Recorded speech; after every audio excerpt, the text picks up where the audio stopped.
I want to speak to us with a relative with diabetes, hypertension, and especially those two diseases.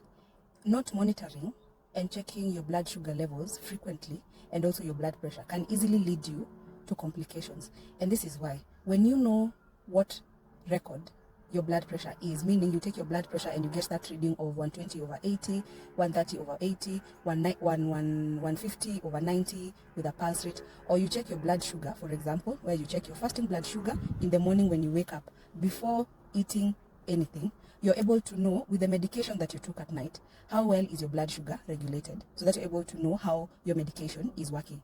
Unfortunately, when you don't do that, what usually happens is you may be going through something called poorly controlled diabetes or hypertension, and then you end up developing complications. One of the complications you can develop from diabetes is something like a diabetic wound. A diabetic wound means there is poor circulation or there is neuropathy. Neuropathy means unaganda miguu, such that when you step down, there is higher sensitivity than usual, or when someone touches you, or you end up not feeling anything at all. So it means when you step on maybe a stone or your heat, you develop a wound.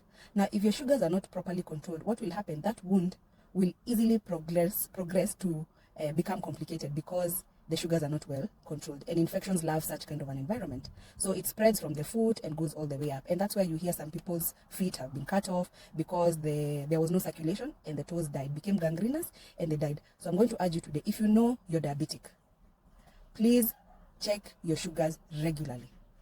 Wake up in the morning, before you take anything, check your fasting blood sugar and record.